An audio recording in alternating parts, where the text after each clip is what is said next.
Hey everybody, this is the introductory video for Nutrition and Health, GNM2325.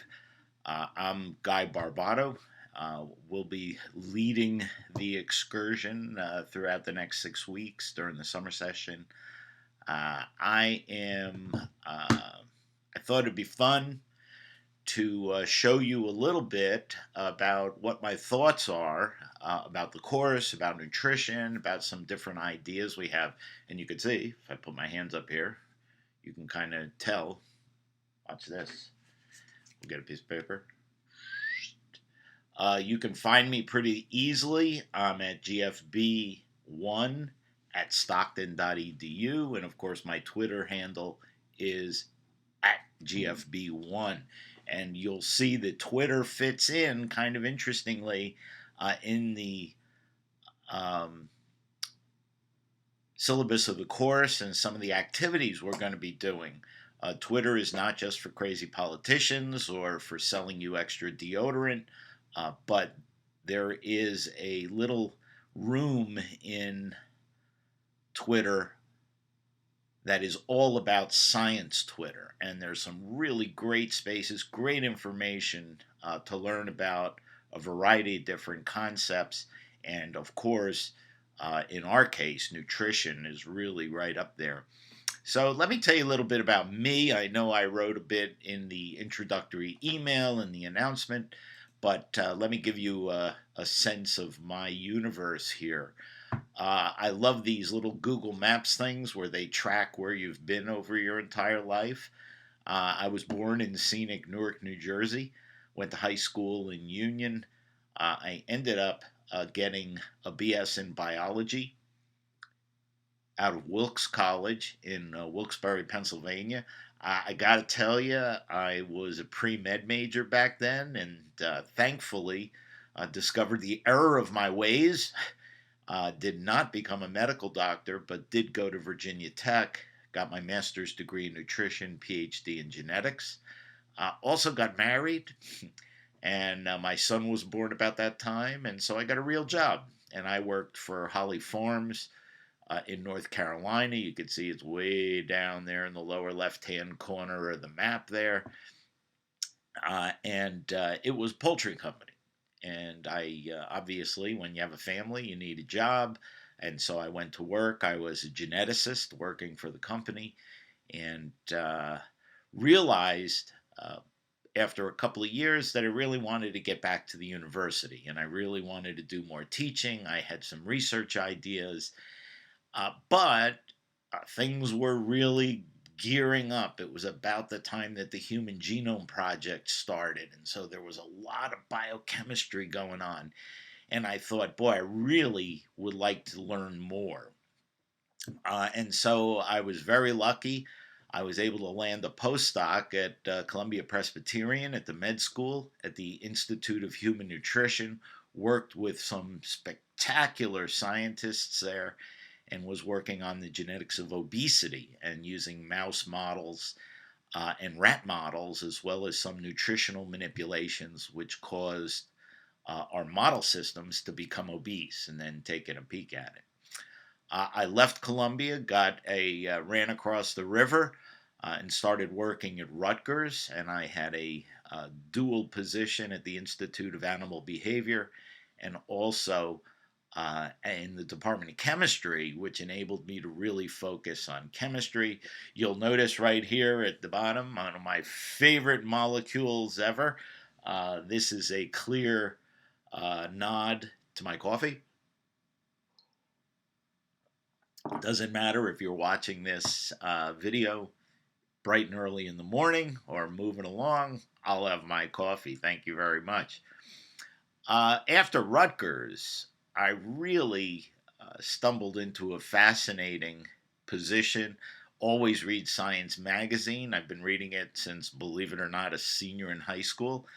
And there was a job at Penn State University, and they were looking for somebody who was primarily a geneticist, but at the same time not just a geneticist, but knew a little bit about nutrition, knew a little bit about physiology, liked to teach, but also wanted to get involved in research. And I thought,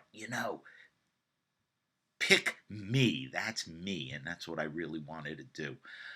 It was a spectacular time. I was there for 23 years. I taught at the University of Cairo. I worked with some folks at Wageningen University in the Netherlands. And I spent a sabbatical, small mini sabbatical, in Tours, France, actually outside of Tours in Nouzy, which is right on the Loire River, and really just a tremendous opportunity to have some fun. So along the way, I generated a number of patents, and I actually started a little company called Galamed Sciences, and tremendous. Again, it was one of those crazy things. Someday we'll have an opportunity to talk about it a little bit. And I was trying to commercialize my patents, and along the way moved back to New Jersey, started a company, moved back to New Jersey, took early retirement from Penn State, and again, something was missing. The company was puttering along, but I really missed you guys. I missed students. I mean, really, one of the best things. I really enjoy interacting and teaching and trying to have some conversations with students. My beard may be gray, but I'm just a kid at heart. So I have a friend who worked at OCC and said, why don't you come teach? You could do intro biology. And so I thought, why not? So I went into OCC, enjoyed my time there. And then through a weird quirk of fate, I got an alumni magazine from Wilkes College, and there was a former dorm mate of mine on the cover. Turns out he was a dean of education here. And he said, he said, we were having lunch, and he goes, he says, what are you doing at OCC? He said, you should really come and work at Stockton. And so the following semester, Stockton asked me to come on board as a part-time faculty, and I'm still part-time here. And I've been teaching genetics. And a couple of years ago, had an opportunity to do this nutrition course online during the summer, which I really enjoyed doing. So this has been a lot of fun, developing a lot of different tools and different strategies for communicating nutrition. And again, what you're going to find out is that I come from a background of biochemical nutrition. I am not one of those nutritionists who does surveys, who wonders what kind of snacks junior high school students like to eat. It's really rigorous and science-based, and especially biochemistry. So you're going to see a little bit of that. So I have no tolerance for people who are hawking scams and snake oil, and we'll spend a considerable amount of time in the fourth and starting, I think, in the fourth, but then the fifth week of this summer session, talking about the different scams, the crazy TV personalities who are just trying to get you to buy their stuff. Dr. Ozhole is one of them. What the heck is Rachel Ray considers herself a nutritionist, and in fact some of her food lines, even for pets, are called Nutrish, which is really generous, because if you think about it, Nutrish is like half of the syllables in nutritionist, and she is something less than half a nutritionist. I would not believe anything she says. If you think dogs are interested in eating peas and carrots, you have a very distorted view of what nutrition really is all about. I am, however, not all about my science and chemistry, genetics. I have a lot of loves in life. I do believe in playing hard as much as I believe in working hard. Like a lot of these different things. And I'm really a terrible guitarist, a terrible, terrible guitarist. But I love it so much that I continue to do it. And late in life, I learned that you don't have to be the best in everything. You don't have to be the top of the class. You don't have to, you don't have to become Eric Clapton uh, or Steve Vai in order to enjoy and play guitar and create music. So I'm really bad, but it was one of the first things that I realized that I could give myself permission to be really bad. And I think there's a lesson in that for everybody, is give yourself permission to do things that you love, whether or not you're ever going to be the best at it. So just something to think about. Of course, enough about me for the time being. You want to talk about nutrition. The course itself is pretty straightforward. Read the syllabus, keep up with the readings and viewings. Quite a few articles that we've got, also slide sets that you can keep and and utilize when you are interested in finding out nutritional requirements. I think that's a really important element of this course. And also the videos. And I've got videos ranging from my lectures and my kind of views on things to some technical um, videos. To me, one of the really interesting ones is the one on the gastrointestinal tract. Because they actually show you what the organs look like in cadavers. Enough of these silly cartoon drawings that you get in most classes. So that one's kind of fun. But I'll give you a heads up. It's a little bit weird if you're not used to looking at anatomy. And, but by the same token, fascinating to see things in real life. Keep up with your blog postings. The first of the blog posts is actually due this week, and it's just a very simple introductory blog post. Hey, how are you? Who are you? Give us some idea.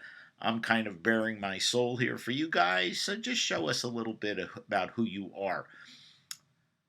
By showing me what you're interested in and talking to people in the class, because we're not in a classroom, we're in this virtual space. It really helps me to tailor some of the readings to things that students, you guys, are interested in. So, and you'll see some of this. Last time I taught this, I had a number of students who were really interested in water consumption.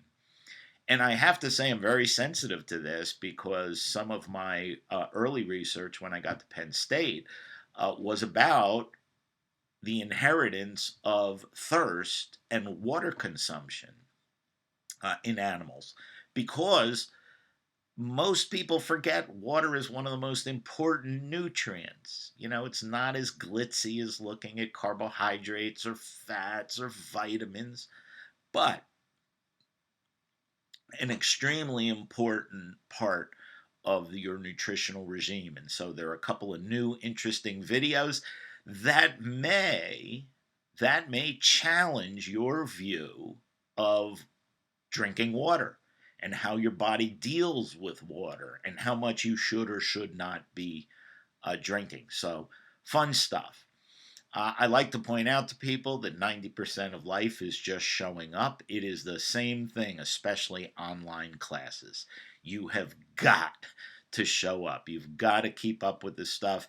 It's really, the burden is on you. I won't be in the classroom egging you on, encouraging you. You've really got to keep the drive going to keep up. Read the slide sets, read the postings and the PDFs that I've posted for you, and keep track. Just as an aside, we've all had a very trying year with everything being online. And I think one of the biggest mistakes that students have been known to make while taking online courses is not taking notes. I've found about a quarter of my Stockton students, even in my genetics classes, don't take notes, which I really don't understand at all. But take notes. Take notes from the videos you watch. Take notes from your readings. Make yourself a series of notes, and that way it's something you can go back and refresh your memory. But also notice that when you write things down while you're listening to them, it is reinforcing that memory and that information in your brain so it stays with you for a much longer time. In that regard, I realize that you like to have me on your digital device watching my videos while you're toasty under the covers, but really, that's not really conducive to engaging your brain. Get up, get dressed, get to a desk, get to a kitchen cabinet. Don't have the TV going while you're listening to this stuff or reading your papers. Well, reading, maybe you can have the radio on, or I don't know. Do people listen to radio anymore? I still do. But really begin to engage. I think that's a really, really important aspect of this. And that's the reason for the blog post, so that we can interact with one or another, at least in a virtual fashion. What do we do in the course? The course is kind of it is just a straightforward. I like the blackboard in the middle of my nose. Sorry about that. I'll kind of lean over here a little bit. Is just to look at the way I've organized the course. This is the way most nutrition textbooks have been organized over the years. However, I've thrown in a little of my own. I'm trying to peek over all these graphics here. Basically, we're going to start out with a big part of the course is learning to track our food consumption and to break down that food consumption into our food consumption into the individual components of nutrition. And so we'll have a chance to talk about that a little bit. Again, because of my background in biochemistry, I like to emphasize the biological basis of nutrition. What are the molecules of nutrition? You all know these already. And I know you do, besides caffeine.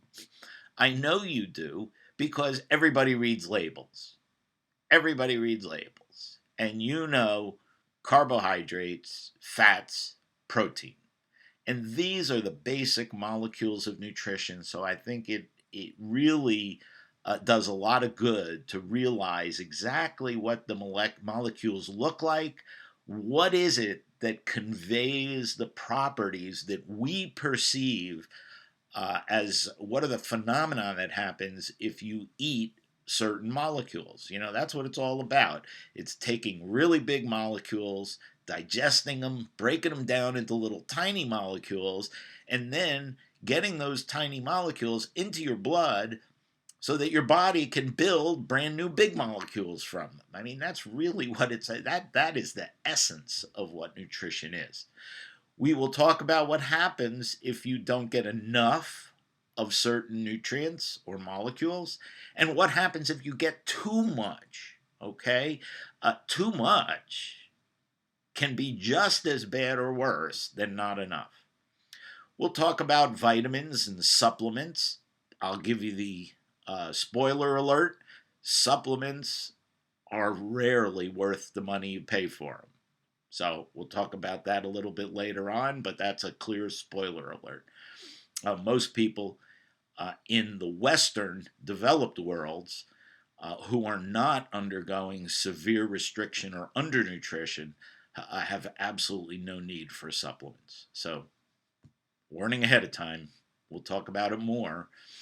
We'll also talk about obesity. Obesity, obviously, a very strong area of interest of mine. Excuse me. And we'll have a chance to talk a little bit about that. We'll talk about diets. Dieting is a multi-billion-dollar industry worldwide, especially in the Western developed nations. And we'll talk about diets for the general public. And we will tease apart, as I mentioned earlier, many of the scams and hoaxes that are out there. I've already mentioned a few of the culprits. Also, I think it's worthwhile during the last week, of course, is to talk about lifespan changes in nutrition. Really, once you kind of get a sense of nutritional processes, how do those processes differ among and between different aged people? How does it happen in the early stages of development? So between the time you're born and between the time you hit sexual maturity, that is really considered the growth period. And then, of course, what happens after sexual maturity? You are no longer growing. Or theoretically not growing. Some people grow sideways.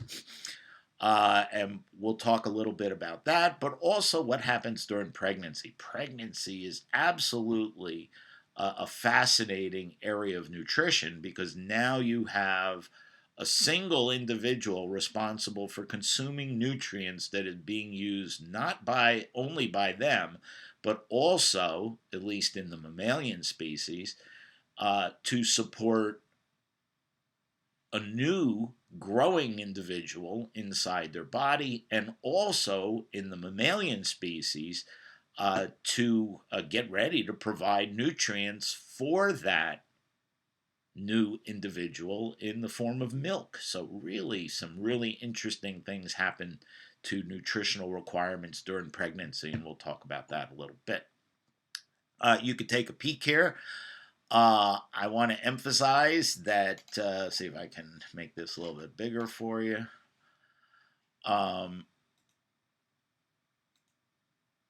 Don't panic. There you go. I just wanted to show you this. This is a picture.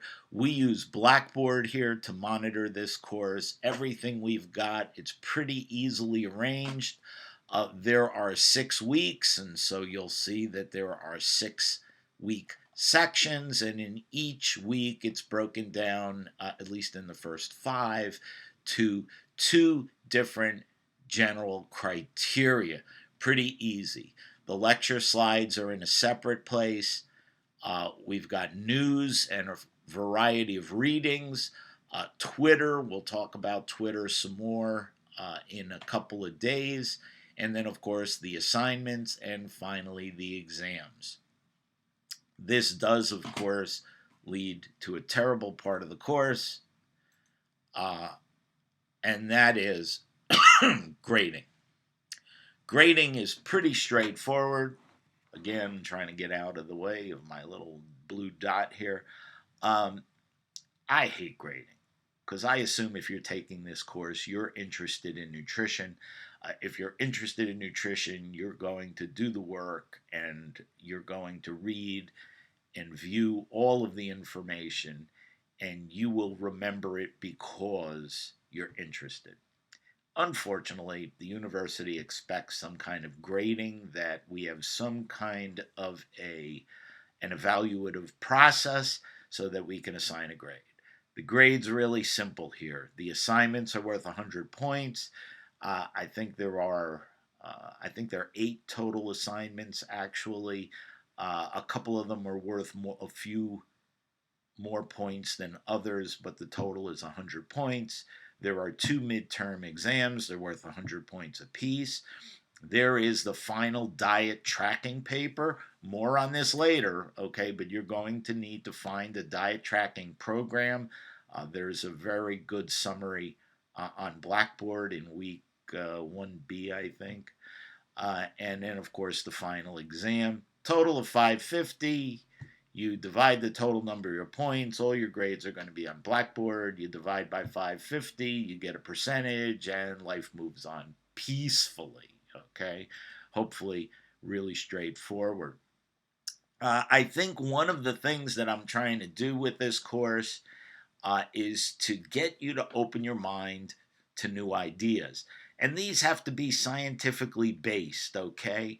There's a lot of junk out there. Dr. Oz, and Dr. Phil your mind with insanity. Oprah, oh my God, how she can promote for such a wonderful person on so many levels, how she can fill the airwaves with junk medicine is just beyond belief for me. Really, really terrible because a lot of this stuff she talks about is not grounded in science. But science Twitter is going to surprise you. And so we'll spend a little bit of time over the next few weeks about science that you can learn and applications and ideas that are directly on Twitter. I think it really will surprise you quite a bit. So, is there a healthy diet? Let's find out together. Okay, I think that's really the key element here. We recognize that there are different nutrients. We recognize that there are different stages of life. We recognize that your activities and lifestyle can alter your nutritional requirements. Certainly, diseases alter your nutritional requirement. And we have individual differences. Different people have different responses to different diets. So let's talk about these issues and talk about things that we can do to discover some of these ideas together.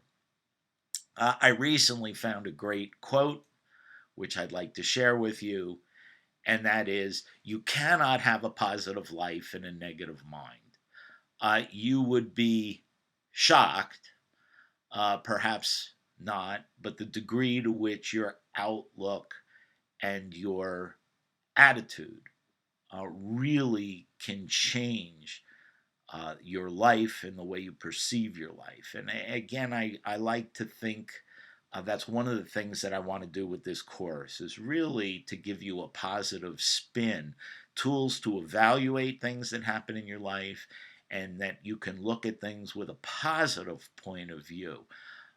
And not to be negative. And that's really where I would like to, I'd like to tidy up the introduction at this point in time. I've run a little bit over time, but you'll notice I do that. I try to keep these videos like right around 20 minutes because it is nearly impossible for somebody to focus on these online videos and YouTubes for more than 20 minutes. You will see that there will be a copy of this video. I use a software program called Prezi. There will be a link to the Prezi video presentation. And one of the reasons for that is Prezi does give a written transcript. So it's all typed out. You get a transcript of the conversation. And I also convert to YouTube to make it easy to watch. And that way you can use any device you have. Just don't watch from under the covers. Hey, listen, I hope you guys are having a great summer. I really think that this will be a worthwhile experience for you. Again, remember we're using Blackboard. Remember to check your email. Always be. I know email's an outdated communication mode, but we use it all the time. So please check your emails. Feel free. I'm usually in the office on campus Tuesdays and Thursdays. So poke your head in. I'm in USC 121. Feel free to stop by if you just want to chat or see what geneticists do. This is not, by the way, my office. This is on campus. I'm at home here. And at any rate, let's have some fun. Let's learn stuff. Okay? You guys take care, and I will catch up with you shortly. Bye.